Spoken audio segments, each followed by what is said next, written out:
Before we begin, a quick and important disclaimer. This video is intended for educational and entertainment purposes only. The discussion of divorce and social isolation involves complex sociological, psychological, and legal factors that vary significantly based on individual circumstances and state jurisdictions. This content does not constitute professional legal, psychological, or financial advice. Because these topics can have profound impacts on your well-being and personal assets, you are strongly encouraged to conduct your own due diligence and consult with qualified professionals, such as family law attorneys or licensed therapists, before making major life decisions based on the historical trends and academic case studies presented here. There is a quiet epidemic sweeping across the United States that no one wants to talk about at the dinner table. And it is not what you think. While we often focus on the emotional explosion of a marriage ending, the real danger is the silent, slow-motion fallout that follows.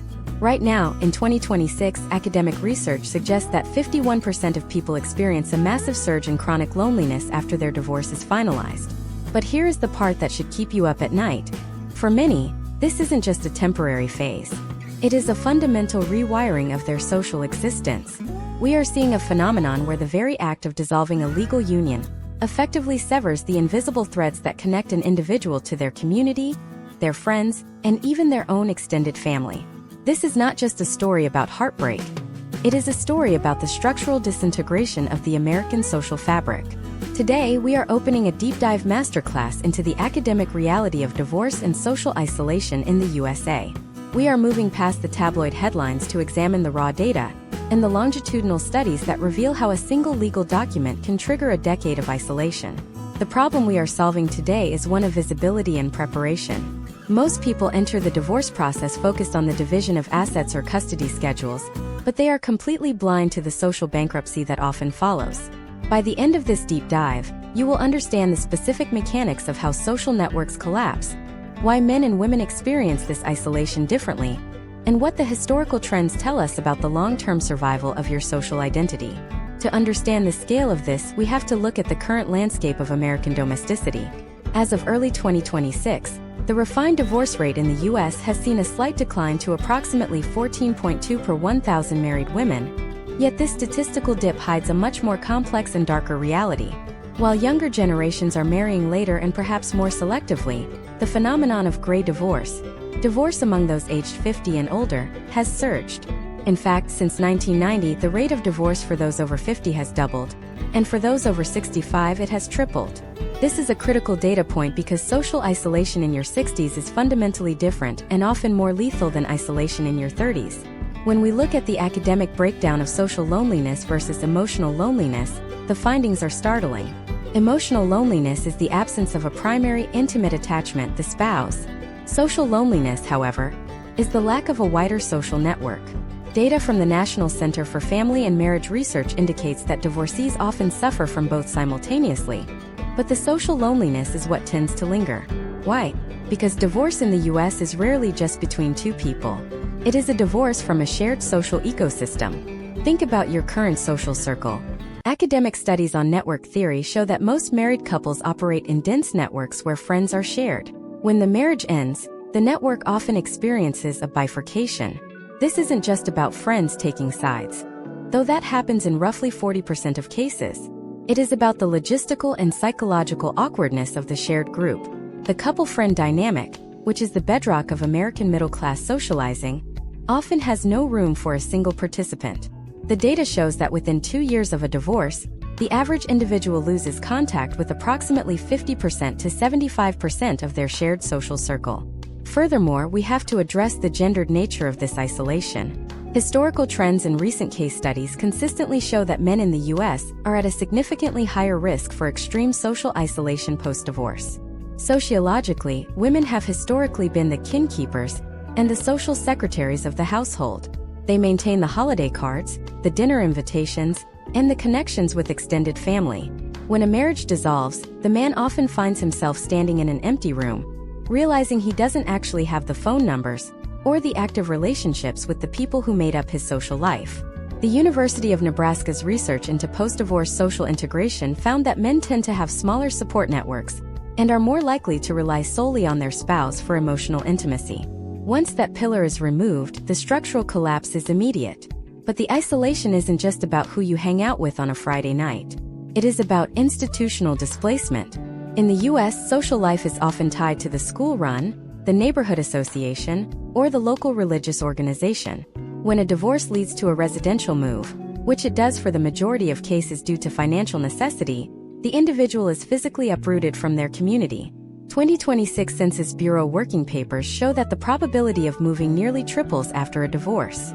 This relocation often lands the individual in a neighborhood with fewer economic opportunities and lower social cohesion, creating a feedback loop of isolation.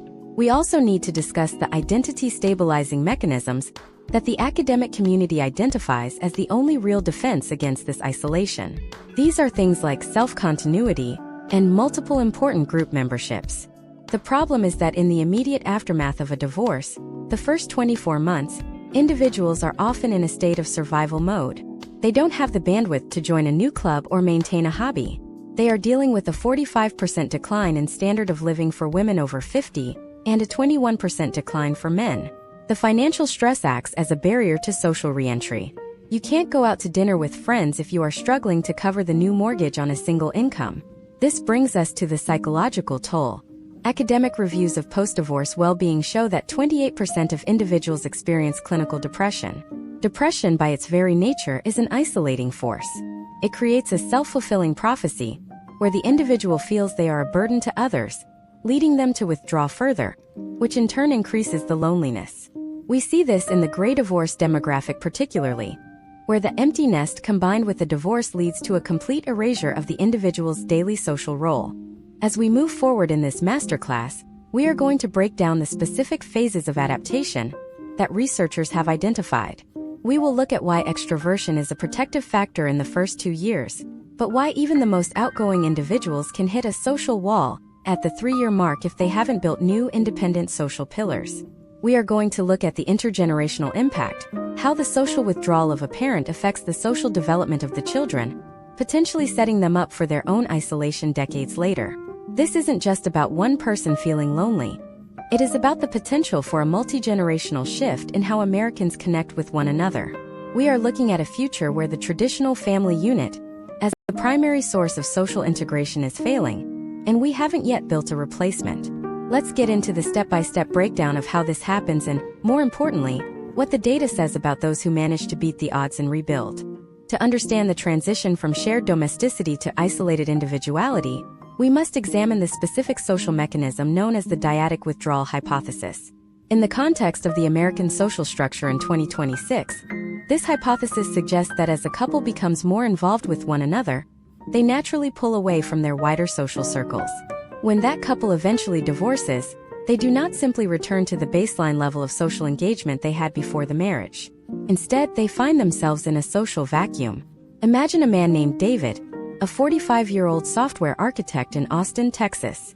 For 15 years, David's social life was a reflection of his wife's efforts. His weekends were filled with her friends' husbands, his children's soccer parents, and neighborhood cookouts organized by a committee he barely knew. The moment the divorce decree is signed, David is not just losing a partner. He is losing the infrastructure of his entire Saturday afternoon. This is where the first phase of adaptation begins, the social network shock. Case studies from the University of Michigan's longitudinal studies on life transitions highlight that for individuals like David, the first 6 months are characterized by what sociologists call the peripheral purge. This is not a conscious decision by friends to abandon the divorcee. It is a breakdown of the social invitations that were once tied to a couple's status. In the United States, social capital is often held in joint accounts. When the joint account is closed, the individual finds that their personal credit in the social bank is nearly zero. The data indicates that this shock is compounded by the phenomenon of social contagion. A 2026 review of the Framingham Heart Study data suggests that divorce can actually spread through a social network. When a couple in a friend group divorces, it increases the likelihood of other divorces in that same group by up to 75%. Because of this, many married friends will subconsciously distance themselves from a newly divorced individual to protect their own perceived marital stability. They view the divorcee as a reminder of the fragility of their own unions. For David, this means the phone stops ringing not because he did anything wrong, but because his presence has become a source of anxiety for his peer group. Beyond the immediate social circle, we must analyze the physical displacement factor.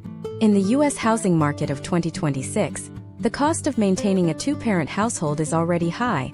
The cost of maintaining two separate households is often catastrophic. Academic reviews of the residential patterns of divorcees show that nearly 60% of individuals move within the first year. This is what we call the geography of isolation. If David has to move from a suburban neighborhood with high walkability and strong community ties to a cheaper apartment complex 30 miles away to manage his finances, he loses the casual social interactions that prevent chronic loneliness. The wave of a hand to a neighbor or a quick chat at the local grocery store is replaced by the anonymity of a commuter corridor. This displacement leads directly into the second phase, the identity crisis of the middle-aged adult. In American culture, our identities are heavily tethered to our roles. I am a father, I am a husband, I am the guy who hosts the annual 4th of July party. When the divorce removes the husband role and limits the father role to every other weekend, a vacuum of purpose occurs. Case studies from the American Psychological Association indicate that this loss of role clarity is a primary driver of social withdrawal.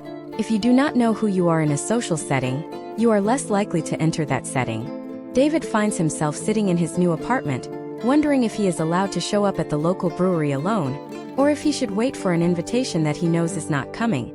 The academic research into the gender-specific outcomes of this phase is particularly revealing. While women often suffer more from the economic fallout of divorce, men suffer more from the social-emotional fallout. Historical trends show that women are more likely to have confidant relationships, friends they speak to about deep emotional issues. Men, conversely, are more likely to have activity-based friendships.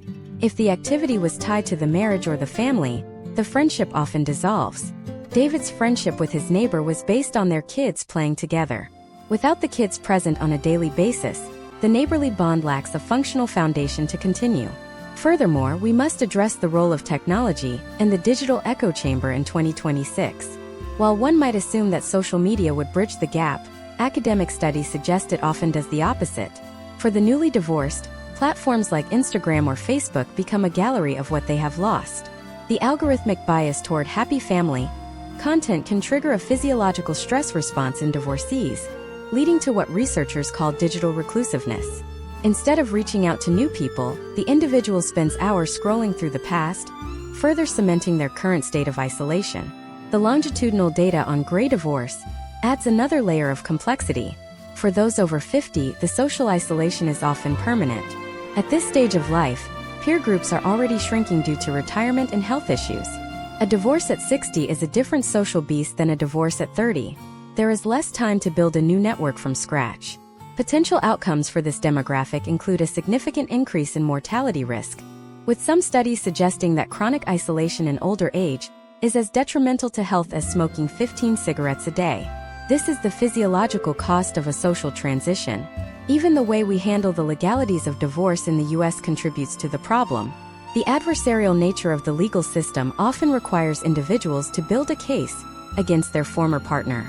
This process forces them to vent to their friends and family, often forcing those people to take sides. By the time the legal process is finished, the individual's social network has been scorched. They have used up their social credit by asking for support during the battle, leaving them with an exhausted support system just when they need it most for the long-term rebuilding phase. The financial barriers to social reentry cannot be overstated. In 2026, social participation in the U.S. is increasingly monetized. Joining a gym, attending a concert, or even going out for coffee requires discretionary income.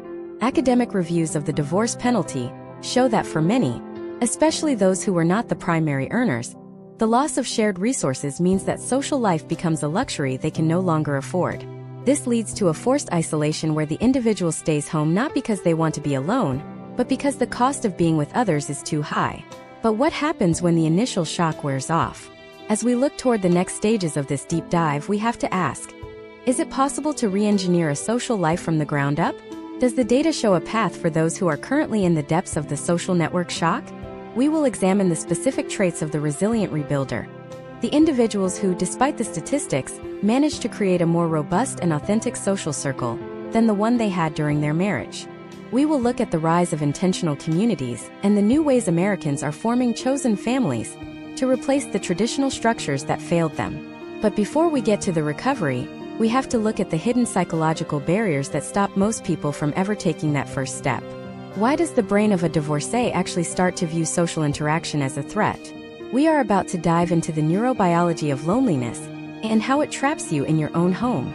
To understand why social isolation becomes a self-perpetuating cycle after a divorce, we have to look inside the brain of an individual like Sarah, a 39-year-old marketing director from Charlotte, North Carolina. In 2026, academic research in the field of social neuroscience suggests that chronic loneliness is not just a feeling. It is a biological state of alert. When Sarah's marriage dissolved 18 months ago, her brain underwent a shift from a state of safety and co-regulation to one of hypervigilance. Historically, for human beings, social exclusion was a death sentence. Consequently, the brain's amygdala, the almond-shaped center for processing fear, becomes hypersensitive in the wake of significant social loss. The academic community refers to this as the evolutionary theory of loneliness. When Sarah enters a coffee shop or a professional networking event today, her brain is no longer looking for opportunities for connection. Instead, it is scanning the room for threats of rejection. This is a crucial distinction. In 2026, data from the Journal of Social and Personal Relationships indicates that lonely individuals are faster at identifying negative facial expressions in a crowd than those who are socially integrated. For Sarah, a simple neutral glance from a stranger is interpreted by her brain as a sneer or a dismissal. This cognitive bias leads to a defensive posture. She crosses her arms, avoids eye contact, and leaves early. To the outside world, she appears cold or uninterested, which leads others to distance themselves, thereby confirming her brain's suspicion that the world is an unfriendly place. This brings us to the specific neurobiology of the social pain overlap. Neuroimaging studies, including those utilizing functional MRI scans, show that the brain processes social rejection in the same regions where it processes physical pain, specifically the dorsal anterior cingulate cortex and the anterior insula. When Sarah's former friends stop inviting her to their annual beach trip, it isn't just an inconvenience. Her brain registers it as a physical blow. Because the brain wants to avoid pain, it naturally begins to view social interaction as a high-risk activity. This leads to a phenomenon called social withdrawal as a protective mechanism. The case studies of post-divorce isolation in 2026 highlight a devastating secondary effect: the degradation of executive function. When the brain is constantly in a state of hypervigilance due to isolation, the prefrontal cortex, the area responsible for decision-making, planning, and impulse control, begins to struggle. Imagine if Sarah is trying to rebuild her life. She knows she should go to a local meetup or call an old college friend. But her brain is so taxed by the stress of loneliness that she literally lacks the mental energy to make a plan. This is why many divorcees report feeling a sense of brain fog or an inability to complete simple social tasks. It is not a lack of willpower. It is a biological depletion of cognitive resources. We also have to analyze the impact of cortisol, the body's primary stress hormone. Longitudinal studies of divorced populations in the U.S. show that those who remain socially isolated for more than 2 years have chronically elevated levels of cortisol. This has a cascading effect on the immune system. In 2026, academic reviews suggest that the loneliness penalty can lead to increased inflammation and a higher risk of cardiovascular disease. For an individual in the midst of a divorce, this creates a dangerous feedback loop. The physical exhaustion and frequent illness caused by high cortisol make them even less likely to engage in the very social activities that would help lower their stress. Furthermore, the academic concept of social baseline theory suggests that the human brain expects to have access to other people to help manage the demands of the environment. When Sarah was married, her brain outsourced some of its stress management to her partner. Whether it was venting about work or sharing the burden of household chores, her brain operated under the assumption of shared effort. Post-divorce, her brain has to recalibrate to handle 100% of the environmental load alone. This recalibration is exhausting. Case studies from the University of Virginia indicate that when individuals are isolated, their brains perceive tasks, like moving a piece of furniture or managing a complex financial budget, as physically more difficult than when they have social support. Let's look at an imagine-if scenario that illustrates the step-by-step psychological hardening that occurs. Imagine Sarah is invited to a casual neighborhood gathering by a persistent neighbor. Her brain, currently in a state of hypervigilance, begins to run a series of risk assessments. She thinks about the questions people will ask. Why did it happen? Who got the house? Are you dating yet? To Sarah's brain, these questions are not small talk. They are probes into her open wounds. She perceives the potential for social shame as a survival threat. As a result, she experiences a spike in her heart rate and an increase in palm sweat, the fight or flight response, before she even leaves her house. Eventually, the discomfort becomes so great that she cancels at the last minute. This cancellation provides immediate relief, which the brain then rewards with a hit of dopamine. Sarah has now been neurologically conditioned to stay home. The isolation is no longer a circumstance. It has become a habituated behavior. The data also reveals a terrifying trend regarding sleep fragmentation. Isolated individuals in the U.S. report significantly lower sleep quality. Academically, this is attributed to vigilant sleep. When we feel socially unprotected, our brains do not allow us to enter the deep, restorative stages of sleep as easily because we are subconsciously staying alert for predators. For the divorced individual, this means they wake up tired, which further decreases their social battery, leading to more isolation. In 2026, we are seeing a direct correlation between the rise in divorce rates and the sale of over-the-counter sleep aids. But chemical solutions do not fix the underlying social deficit. Another layer to this deep dive is the concept of social atrophy. Just like a muscle, social skills can weaken if they are not used. In the academic review of long-term isolation, researchers find that individuals who spend prolonged periods away from social nuance actually begin to lose their ability to read subtle social cues. They might talk too much about their own problems, or they might miss the exit signs in a conversation. This makes their infrequent social interactions awkward, which leads to further rejection, completing the vicious cycle.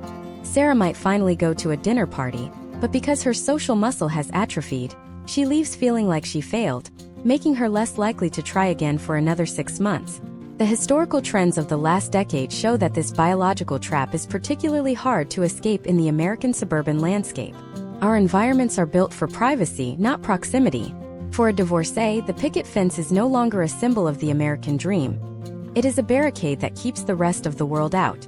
As we analyze the structural and biological forces that keep Sarah trapped in her home, we have to recognize that just getting out there is an oversimplified and often impossible piece of advice for someone whose brain has rewired itself for isolation. This leads us to a critical junction in our masterclass. If the brain itself is working against you, how do you break the cycle? Is it a matter of therapy? Or is there a structural way to trick the brain back into a state of safety? In the next part, we are going to look at the social scaffolding techniques that academic researchers suggest are the key to reintegrating into society. We will examine why common advice like join a dating app is often the worst possible thing a newly divorced person can do for their social health. We are going to explore the data on microconnections and why the person at the grocery store might be more important for your brain's recovery than your best friend. But first, we have to look at the controversial role of the divorce economy and how businesses are actually profiting from your isolation. The divorce economy of 2026 is a multi-billion-dollar machine that thrives on the fragmentation of the American household. To understand this, we need to look at the commercialization of loneliness. In the academic world, this is often referred to as the commodification of the social deficit. When an individual like Mark, a 52-year-old middle manager in Columbus, Ohio, goes through a divorce, he isn't just a grieving human being. He is a newly minted consumer segment with very specific, high-value needs. Businesses have recognized that the socially isolated divorcee is one of the most profitable demographics because they are often looking to purchase the connection and identity they have lost. Historical trends show that industries ranging from real estate to subscription services pivot their marketing toward the single-person household. However, in 2026, this has taken a more targeted turn. We see the rise of the solo living industrial complex. Mark finds himself targeted by ads for luxury single-occupancy apartments that emphasize community, but often deliver nothing more than a shared gym and a silent hallway. These spaces are marketed as curated social hubs, but case studies from urban planning researchers indicate that these high-density, high-turnover environments actually increase feelings of transient isolation. Mark pays a 30% premium for the potential of community, yet academic reviews of these living arrangements show that residents often report fewer meaningful interactions than those in traditional family-oriented neighborhoods. This leads us to the digital marketplace for companionship. In 2026, Dating apps have evolved into sophisticated data mining operations that capitalize on the divorcee's desperate need for social validation. For Mark, jumping onto a dating app seems like the logical first step to end his isolation. However, sociologists argue that this is often the most counterproductive move possible. Dating apps are designed to maximize user engagement, not to solve loneliness. The gamification of social interaction, swiping, matching, and the dopamine hit of a notification creates a shallow substitute for the deep, non-romantic social scaffolding that a newly divorced person actually needs. Research from the Pew Research Center in 2026 suggests that divorcees on dating apps often experience a phenomenon called social burnout within the first 3 months. Because they are seeking to replace a decades-long partnership with a series of first dates, the discrepancy between their expectations and the transactional nature of the apps leads to a secondary sense of rejection. Mark isn't just lonely now, he feels obsolete. This is a primary example of how the divorce economy offers a product that fundamentally fails to address the underlying academic reality of social atrophy. Furthermore, we must examine the subscription-based lifestyle. When a household splits, the consumption of goods and services doesn't just divide by 2, it multiplies. Mark now needs his own Netflix account, his own Amazon Prime subscription, and his own meal kit delivery service. In the academic review of the economic impact of divorce, this is known as the duplication of fixed costs. For the divorce economy, this is a windfall. 2 households consume significantly more resources than 1. But more importantly, these services are designed for the isolated consumer. They are built for the person eating a pre-portioned meal while watching a screen in a quiet room. They facilitate a lifestyle where you never have to interact with a human being to survive, which effectively cushions the isolation and makes it more comfortable, thereby making it harder to escape. Let's look at an imagine-if scenario to illustrate the trap of the commercialized recovery. Imagine if Mark decides he needs a new hobby to meet people. He is immediately bombarded with ads for high-end boutique fitness classes or expensive weekend retreats for singles. These are high-barrier social environments. They require significant financial investment and a high level of existing social confidence. If Mark attends one of these retreats and doesn't immediately form a bond, the financial loss compounds the emotional failure. The divorce economy has sold him a potential outcome of belonging, but the academic data suggests that authentic social integration happens through low-stakes, frequent, and organic interactions, what sociologists call third places. A third place is a social environment that is neither home nor work. Think of the local library, a public park, or a long-standing neighborhood diner. In the US in 2026, these third places are rapidly disappearing, replaced by privatized pay-to-play social spaces. For a divorcee, the loss of free third places is a catastrophic blow to their social recovery.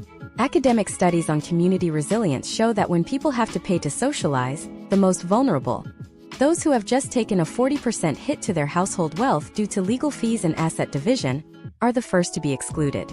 Mark stays home not because he doesn't want to go out, but because the divorce economy has priced him out of the town square. This brings us to the controversial role of professionalized support. While therapy is a vital tool for many, we are seeing a trend in 2026 toward the professionalization of friendship. We now have apps that allow you to rent a friend for an hour or hire a social coach to help you navigate a party. Academically, this is viewed as a double-edged sword. While it provides an immediate, safe environment for the isolated individual to practice social skills, it also creates a transactional relationship where there should be a communal one. It reinforces the idea that connection is something to be bought rather than cultivated. Case studies from the University of Southern California indicate that individuals who rely heavily on these paid social services often struggle to transition back to organic, non-paid social circles. The data also points toward the rise of what is known as the litigation industrial complex. The legal process of divorce in the U.S. is not just a legal event, it is a commercial one. Attorneys, mediators, and forensic accountants profit from the duration and intensity of the conflict. The more adversarial the process, the more the social network of the couple is burned. By the time Mark is legally single, he has often spent his social capital and his financial capital on a process that left him isolated. Academic reviews of collaborative law versus traditional litigation show that those who use less adversarial methods report significantly higher levels of social support post-divorce. However, the divorce economy is heavily weighted toward the adversarial model because it generates more billable hours. But why does this matter for the future of the American social fabric? If we continue to commodify the recovery process, we risk creating a permanent class of the socially isolated, who are only connected to society through their credit cards. This is not just a personal problem for Mark. It is a systemic issue for the US as a whole. We are looking at a future where social stability is a luxury good. As we continue this masterclass, we have to look past the products being sold to us. We need to look at the raw, unpolished reality of how human beings actually heal. Does the data support the idea of a social reboot? In the next part, we will explore the specific academic concept of social scaffolding. We are going to look at the step-by-step process of building what researchers call weak ties, the loose connections that are actually more effective at pulling you out of isolation than your deep long-term friendships.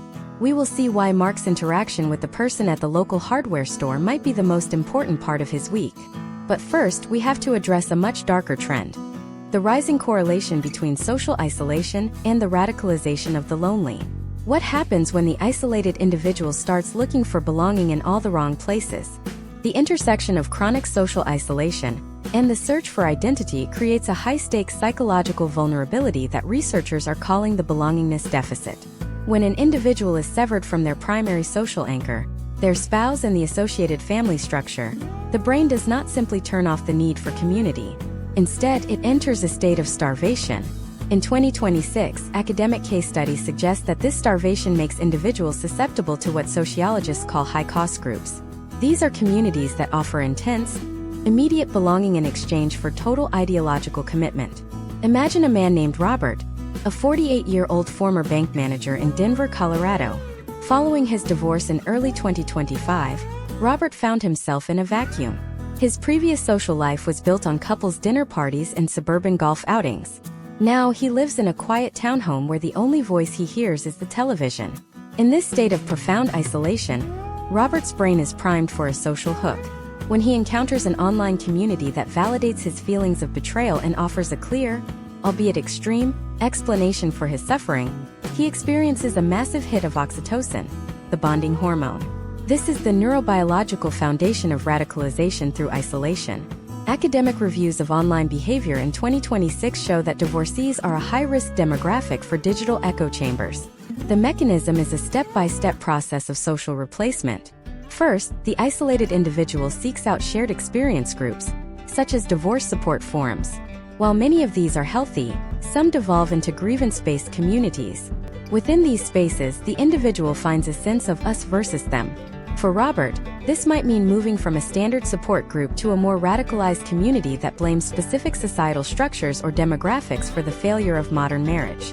Because he lacks real-world social anchors, friends who can provide a reality check or a different perspective, Robert has no cognitive defense against the increasing extremity of the group's views.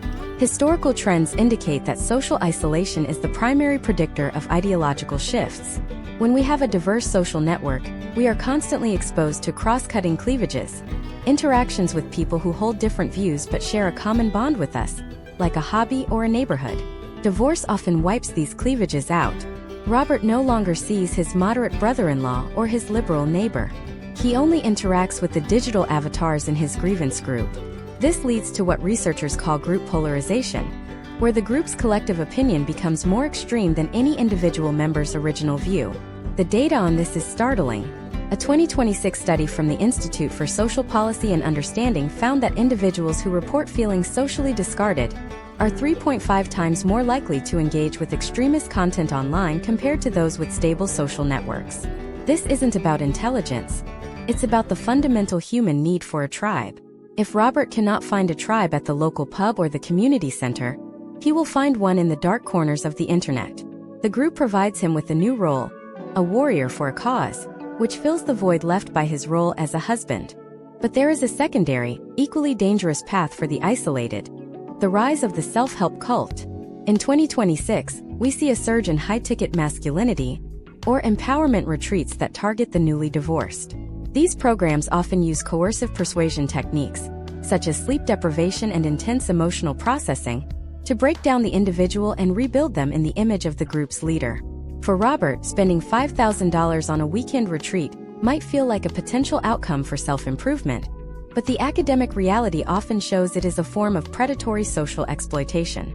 These groups provide a temporary high of belonging, followed by an even deeper crash of isolation once the event is over and the individual is back in their quiet home, now with less money and even more confusion. The step-by-step erosion of critical thinking in these states of isolation is documented in longitudinal studies on social exclusion and cognitive deconstruction. When we are excluded, our sense of time shifts. We become focused on the immediate present and lose the ability to think about long-term consequences. This makes Robert more likely to make impulsive decisions, quitting his job, selling his assets, or cutting off the few remaining family members who disagree with his new worldview. The isolation creates a hall of mirrors, where the only reflection Robert sees is the one provided by his new, radicalized community. Furthermore, we must address the social parasite phenomenon.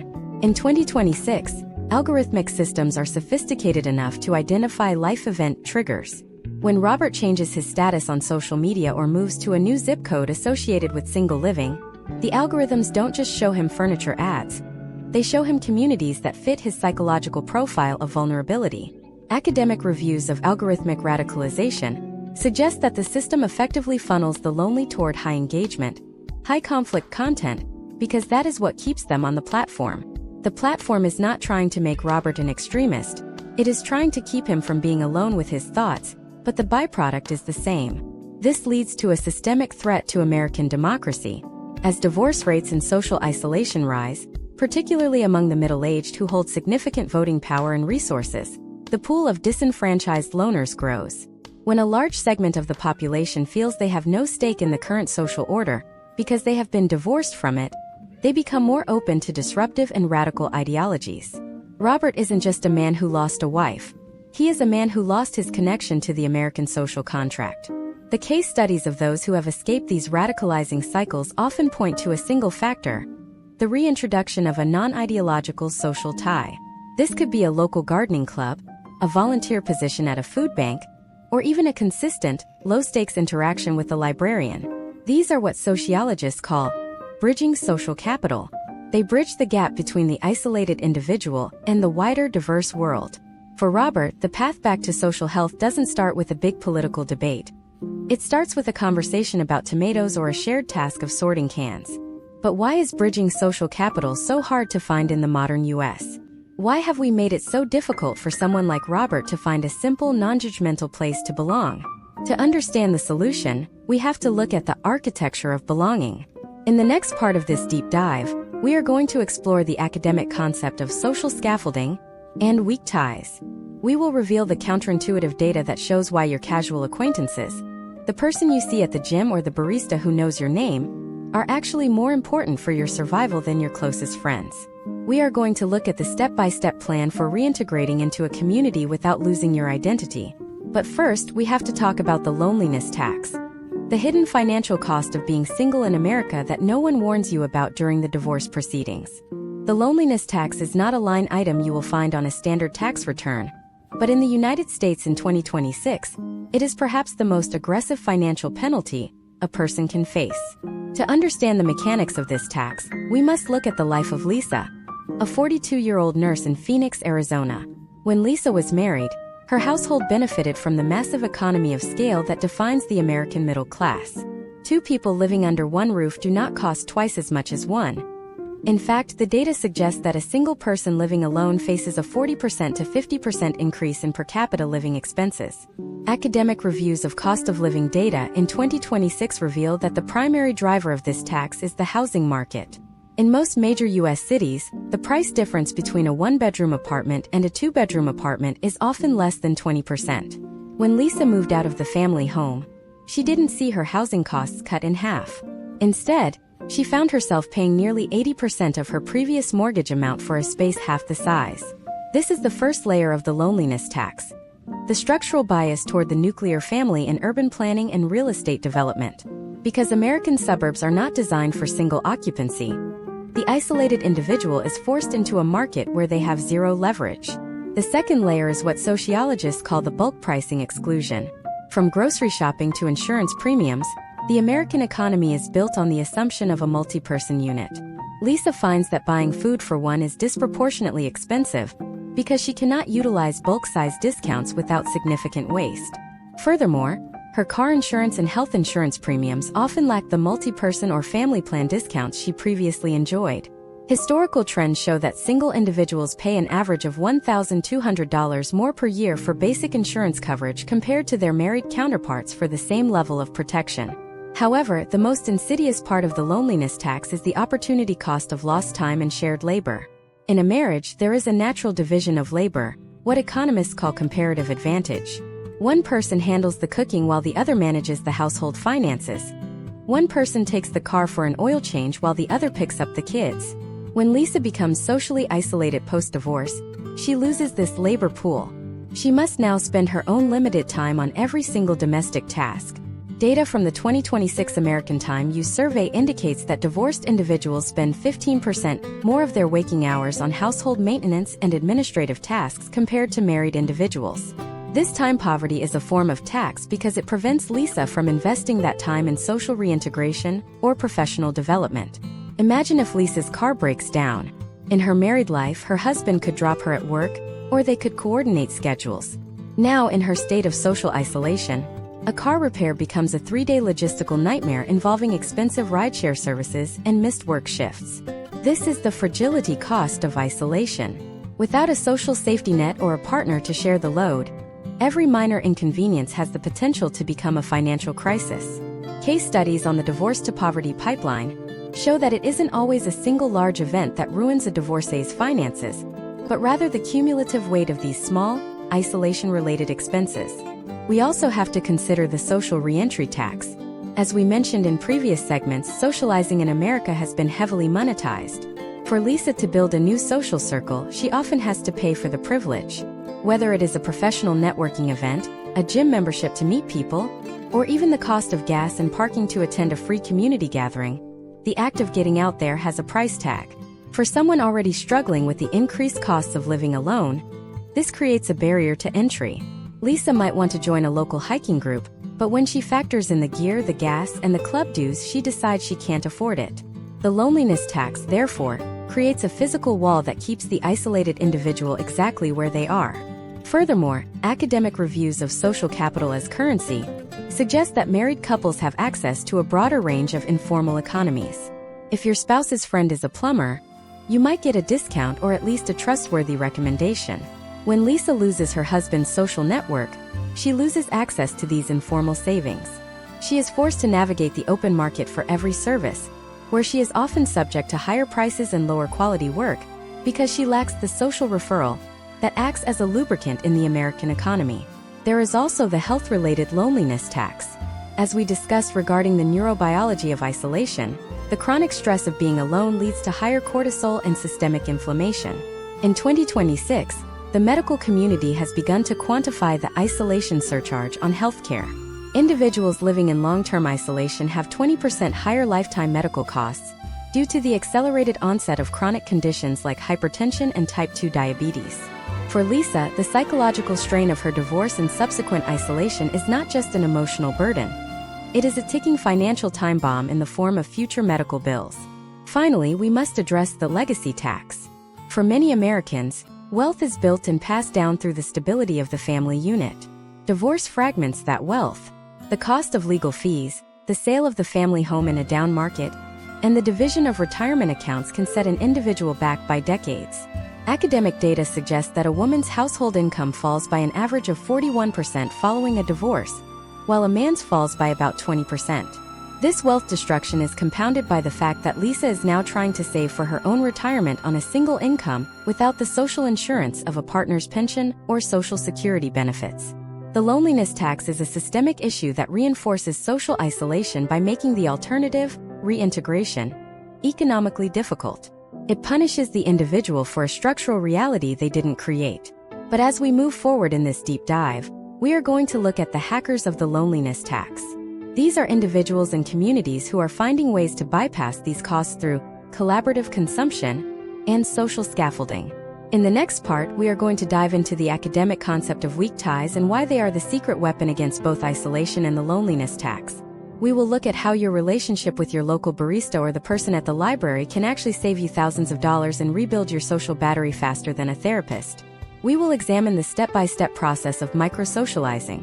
a technique backed by data to help someone like Lisa re-enter society without breaking the bank or her heart. But first, we have to look at the psychological phenomenon of the social wall. That moment when you are surrounded by people, but feel more alone than ever. Why does this happen, and how do you break through it? The phenomenon of the social wall is perhaps the most frustrating barrier in the entire academic study of post-divorce recovery. To understand how this feels in practice, let us look at the case of James, a 47-year-old architect living in Seattle in 2026. James has done everything the self-help books suggested. He joined a local running club, he attends professional mixers, and he even volunteers at a community garden on Saturdays. Yet, despite being physically surrounded by people, James describes a sensation of being behind a thick pane of glass. He can see the interactions happening. He can hear the laughter, but he feels no warmth. This is not a failure of effort. It is a documented psychological state known as the subjective isolation paradox. In 2026, academic research into social cognition suggests that the social wall is a byproduct of high relational expectations, meeting low relational safety. When James was married, he had a high baseline for intimacy. He had someone who knew his coffee order, his childhood fears, and his professional anxieties. When he enters a room full of strangers at a running club, his brain subconsciously compares these new, superficial interactions to the deep, decade-long intimacy he lost. Because the new interactions inevitably fall short of that standard, his brain registers a deficit, which manifests as a feeling of intense loneliness. Historically, we have viewed loneliness as a lack of people, but the data clearly shows it is actually a lack of perceived meaning in the people present. One of the primary drivers of the social wall is a mechanism called social scanning interference. Because James is still processing the trauma of his divorce, his brain is stuck in a self-preservation mode. When he talks to a fellow runner, he isn't actually listening to their story about a marathon in Boston. Instead, his internal monologue is busy assessing how he is being perceived. Am I sounding too desperate? Do they notice I am not wearing a ring? This internal noise creates a barrier to genuine connection. In the academic review of social integration, this is referred to as the self-referential bias of the lonely. Because James is so focused on his own social survival, he loses the ability to perform the very act that creates connection. Active, outward-facing empathy. Furthermore, we must address the concept of the social comparison trap in the age of 2026. As James stands in the middle of a crowd, he is constantly performing a weighted average of the room. He sees couples laughing and assumes their lives are perfect. He sees groups of friends and assumes they have never known rejection. This skewed data set leads to a feeling of otherness.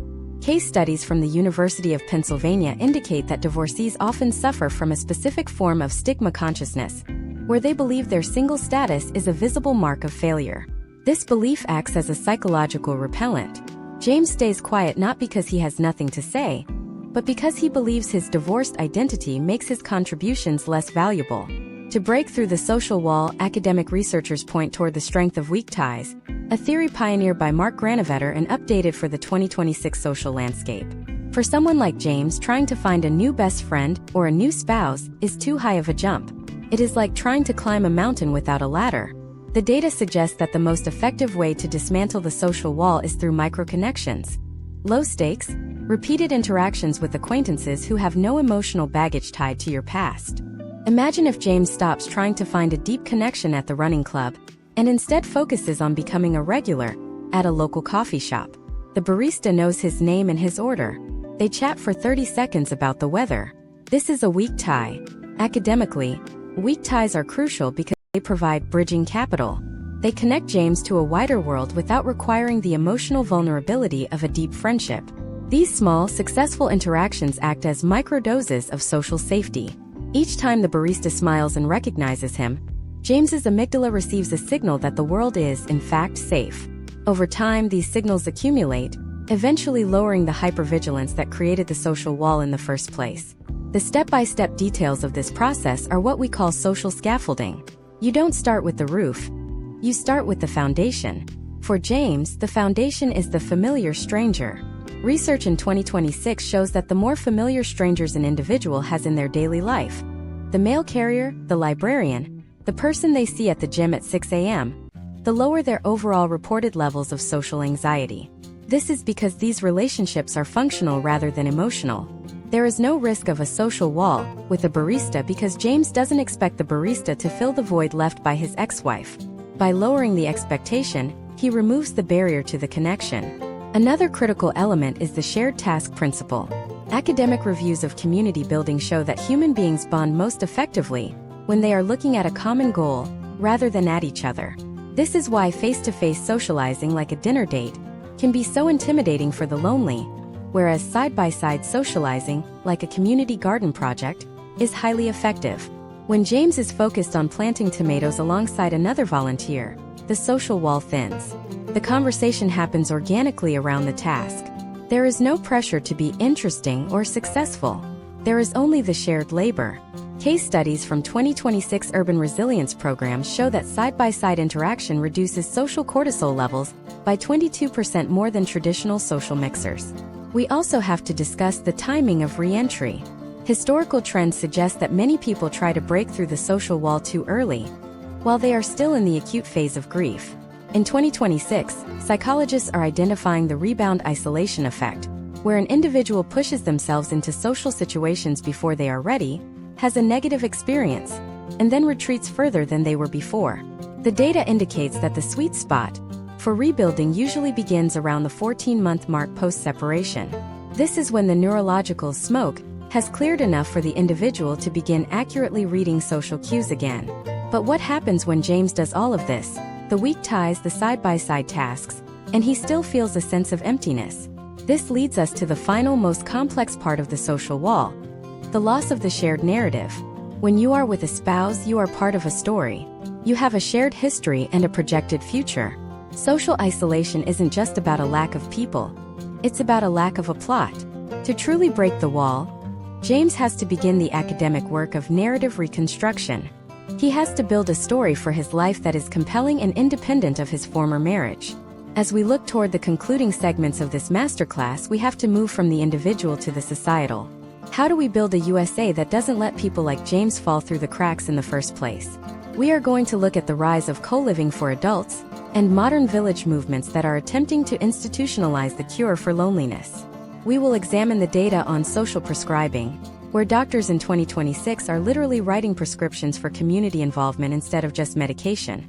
But before we get there, we have to address the invisible barrier: the role of the children. How does social isolation in parents affect the next generation? Is loneliness hereditary, or is it a learned behavior?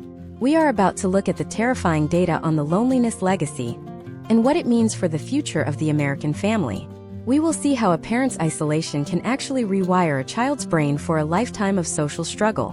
What is the step-by-step way to protect the kids while the parents are still trying to find their own way out of the dark?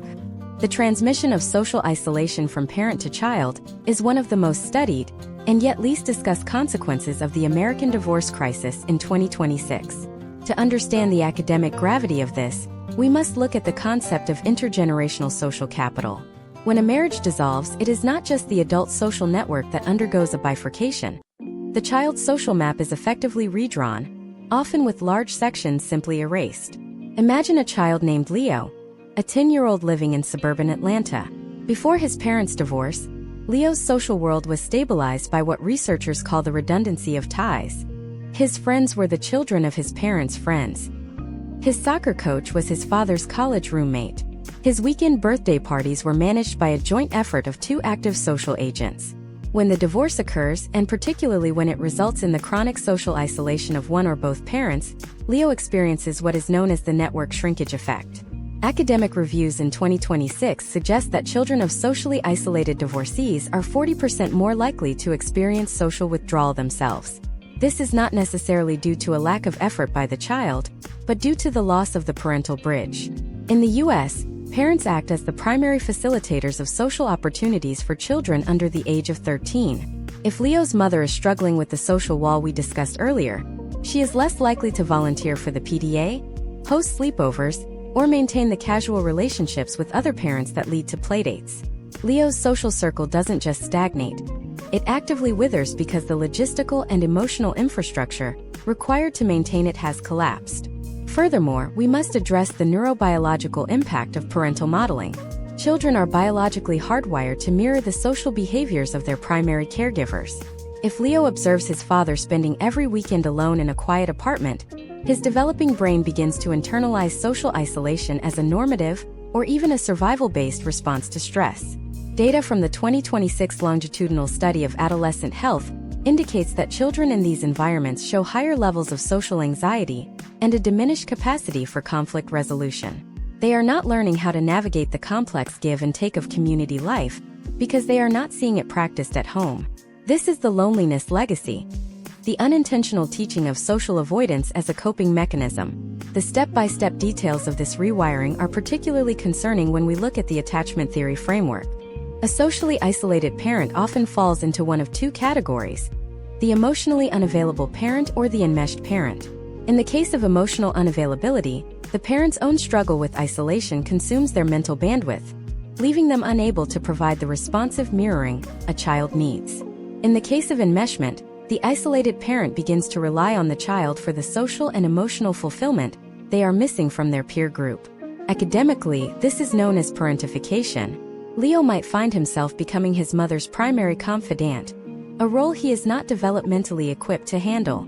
This creates a child who is hyper-aware of adult emotions, but lacks the peer-level social skills necessary to build his own independent life. Case studies from 2026 suggest that this enmeshment acts as a barrier to the child's own social reintegration. If Leo feels responsible for his parents' loneliness, he may feel guilty about leaving the house to spend time with his own friends.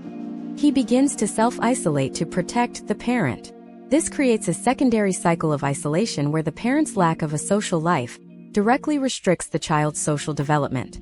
Historical trends show that these children often grow into adults who struggle with establishing healthy boundaries in their own romantic and social relationships, potentially perpetuating the cycle of divorce and isolation into the next generation. However, the academic data also points towards specific protective factors, what researchers call the resilient guardian model.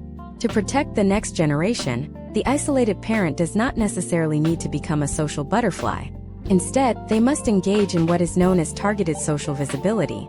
This involves making a conscious step-by-step effort to maintain at least 3 non-family social anchors for the child. Imagine if Leo's father, despite his own feelings of isolation, makes a commitment to attend every school event and stay for 15 minutes of small talk with other parents. This performative socializing provides the child with the necessary visual data that social interaction is safe and valuable. Another critical step identified in 2026 academic reviews is the preservation of the third-party mentor. When a parent is isolated, it is vital to keep the child connected to a non-parental adult figure, an aunt, a grandfather, or a long-standing family friend. These individuals act as social shock absorbers. They provide the child with a different model of social engagement and a safe space to discuss the domestic changes without the fear of hurting the parent's feelings. The data suggests that children of divorce who maintain at least one strong relationship with a non-parental adult show 50% higher rates of social competence in early adulthood, compared to those whose parents' isolation cut them off from the extended network. We must also analyze the role of the American education system as a social safety net. In 2026, we are seeing a movement toward social-emotional learning programs that specifically target children from fragmented households. These programs provide a laboratory for children like Leo to practice the social skills they might be missing at home. However, academic critics argue that these programs cannot fully compensate for a home environment characterized by chronic isolation. The school-home gap remains a significant hurdle. If the school teaches connection but the home practices withdrawal, the child remains in a state of cognitive dissonance. The financial aspect of this is equally daunting. As we discussed in the loneliness tax segment, the increased cost of living for a single parent often means fewer resources for the child's social activities. If Leo can no longer afford to be on the travel baseball team because his mother is paying 40% more for housing than she was 2 years ago, he loses his primary social outlet. This is where the loneliness tax becomes a social development tax for the child. The data shows a direct correlation between parental income drops post-divorce and a decrease in the child's participation in organized social groups, which are the primary engines of peer bonding in the United States. Imagine if we could intervene at the structural level. Academic researchers are currently investigating the impact of subsidized community participation for single-parent households. The potential outcomes include not just a reduction in immediate loneliness, but a long-term improvement in the child's trajectory. By lowering the financial and logistical barriers to the child's social life, we effectively interrupt the transmission of isolation. But until these systemic changes occur, the burden remains on the individual to navigate the social scaffolding techniques we have discussed. As we move toward the final sections of this masterclass, we have to ask the ultimate question. What does a socially healthy post-divorce life actually look like in 2026? We have spent hours deconstructing the biology, the economics, and the psychology of the dark side. Now, we are going to look at the data-driven path to the light. We will examine the specific traits of those who successfully re-village their lives. In the next part, we are going to dive into the rise of intentional communities and co-living as the academic solution to the loneliness tax. We will look at how groups of divorcees are pooling resources to create new, non-traditional family structures that provide the safety and connection the nuclear family once offered. We are going to look at the step-by-step blueprint for building a chosen family that actually works. But first, we have to confront the resentment trap, the final psychological hurdle that prevents most people from ever starting the rebuilding process.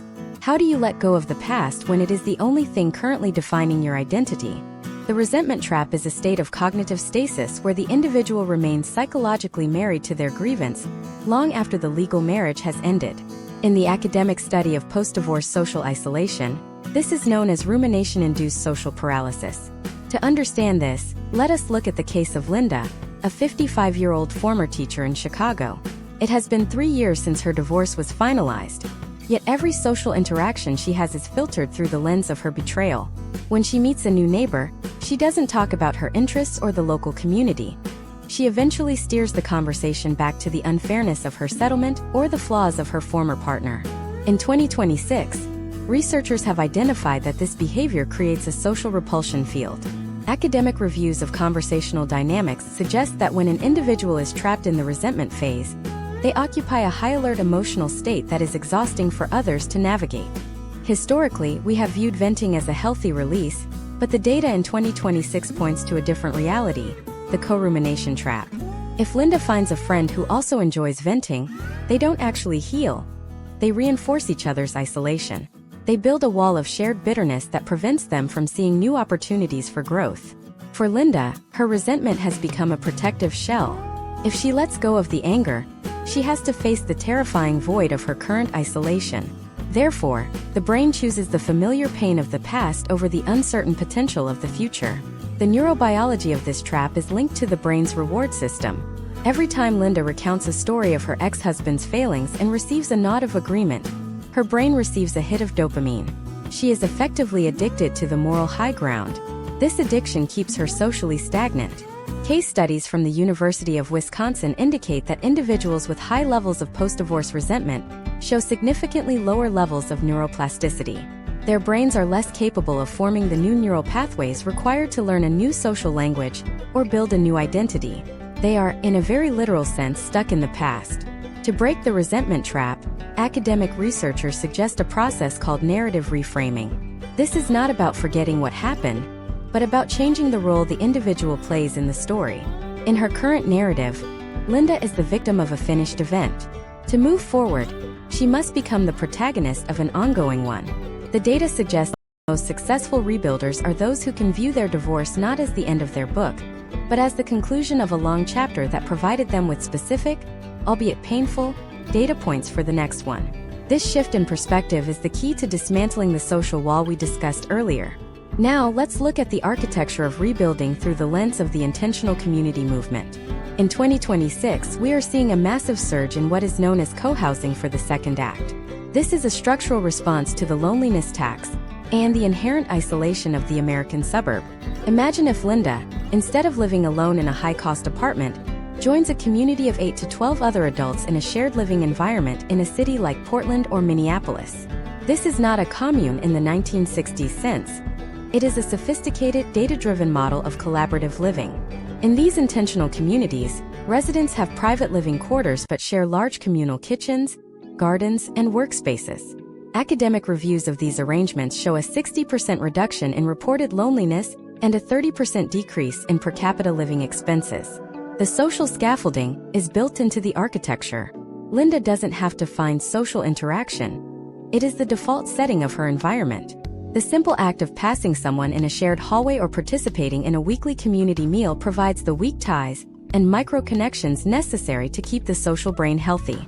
This is what sociologists call the built-in village.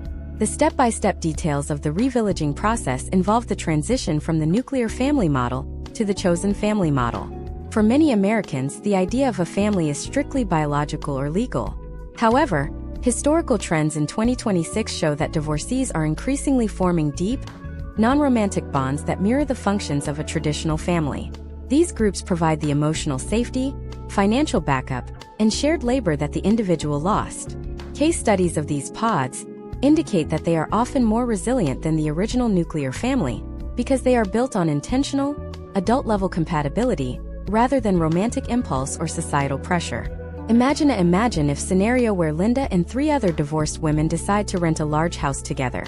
They establish a formal social contract that dictates how they share chores, how they support each other during illnesses, and how they manage their shared finances.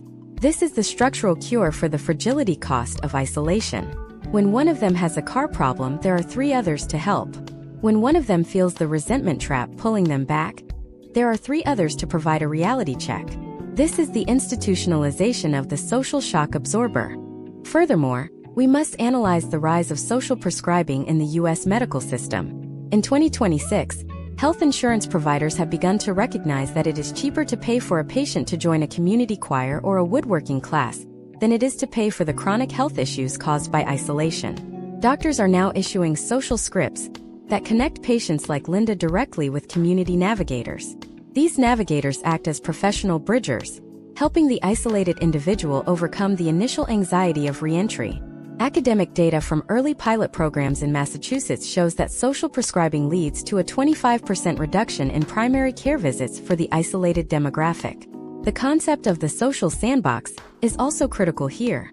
For someone like Linda, jumping into a high-stakes social environment is too much. She needs a low-stakes environment to practice her new, post-divorce identity. Academic researchers point toward hobby-based communities, what they call interest-driven collectives, as the ideal sandbox. Whether it is a community theater group, a birdwatching society, or a local coding club, these environments allow Linda to interact with others through the lens of a shared task rather than her personal history. Bypasses the social wall because the focus is on the object of interest, not the individual's status. However, we must also acknowledge the digital revillage. In 2026, we are seeing the emergence of highly moderated, hyperlocal digital platforms that are designed specifically to facilitate in-person connection rather than screen time. These are not social media platforms in the traditional sense. They are coordination tools. They help people like Linda find the familiar strangers in her immediate geographic area. The data shows that when technology is used as a bridge to physical interaction rather than a substitute for it, the results for social health are overwhelmingly positive. As we reach the final stages of this masterclass, we have to look at the social horizon. What is the ultimate potential outcome for the American divorcee? We have navigated the neurobiology of pain, the economics of the loneliness tax, the trap of radicalization, and the burden on the next generation. We have looked at the architecture of the new village and the science of the weak tie. Now we are going to pull it all together. In the final part, we are going to look at the post-isolation growth phenomenon. We will explore the data on those who describe their post-divorce life not as a recovery, but as an upgrade, a state of authentic integration, where they are more connected to themselves and their community than they ever were during their marriage. We will provide the final step-by-step checklist for social sovereignty. But first, we have to look at the most controversial academic theory of all, the idea that the nuclear family was always a social isolation chamber waiting to happen. Is the rise in divorce actually a messy, painful transition toward a more connected way of living? We are about to challenge everything you thought you knew about the American dream. To understand the final stage of this masterclass, we must confront the private fortress theory. In the Academic Review of 20th Century American Sociology, the nuclear family was often touted as the pinnacle of social organization. However, researchers in 2026 are increasingly viewing the traditional, isolated nuclear household as a high-risk social model. When we funnel all of our emotional, financial, and logistical needs into a single partner, we create a fragile system with a single point of failure. When that marriage ends, the collapse is total because there was no secondary infrastructure. This is what we call the insular trap of the American dream. The rise of divorce, while personally painful, is revealing a historical trend toward a more distributed and resilient form of social existence. Consider the case of Michael, a 60-year-old retired civil engineer in Virginia. For 30 years, Michael lived in what he thought was the perfect social unit. He had a wife, 2 children, and a house with a fence. But within that unit, his social world was actually incredibly narrow. He had outsourced his entire connection to humanity to his spouse. When the divorce occurred in 2024, Michael didn't just lose a wife. He discovered he had been living in a social desert for 3 decades. The academic data suggests that Michael's situation is not an anomaly, but a systemic outcome of the suburban nuclear model. This brings us to the concept of post-isolation growth. Post-isolation growth is a phenomenon where individuals, after navigating the dark night of social withdrawal, emerge with a network that is more diverse, more intentional, and more stable than their previous marriage-centric circle. For Michael, the path to this growth involved a step-by-step deconstruction of his previous social habits. He had to learn what researchers call social sovereignty. This is the ability to maintain an independent social identity that is not dependent on a partner, a job, or a single institution. In the 2026 sociological landscape, social sovereignty is considered the primary defense against future isolation. The data on post-isolation growth indicates that those who successfully navigate this transition often report higher levels of life satisfaction 5 years post-divorce than they did during the final 5 years of their marriage. Why? Because they have moved from a dependent social model to an interdependent one. Michael joined a woodworking collective and a local historical society. He began hosting small, low-stakes dinners for a mix of old acquaintances and new weak ties.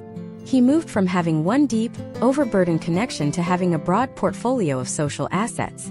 In the academic review of community resilience, this is known as social diversification. Let us look at an imagine-if scenario to illustrate the ultimate outcome of this shift. Imagine if the American social structure in 2026 began to value collective stability over individual domesticity. We are seeing the early stages of this in the rise of the kinship economy. This is where divorced individuals, single parents, and solo living seniors pool their resources not just to save money, but to create a permanent social safety net. Michael eventually sold his large suburban home and invested in a 4-unit property with 3 other divorcees. They each have their own private apartments, but they share a common workshop and a vegetable garden. When Michael had a minor health scare last month, he didn't have to face it alone. He wasn't relying on a spouse who might not be there. He was relying on a community he had intentionally built. The historical trends indicate that this movement toward intentional community is the natural evolution of the American social fabric. The nuclear family was a historical outlier, a product of a specific economic era that is no longer compatible with the volatility of the 21st century. By moving toward a model of distributed support, we are actually returning to a more traditional, village-based way of living that human beings are biologically evolved for. This is the radical reimagining of the American dream, a life defined not by the walls we build around our families, but by the bridges we build between our households. However, reaching this state of authentic integration requires a final rigorous step: the audit of the social ego.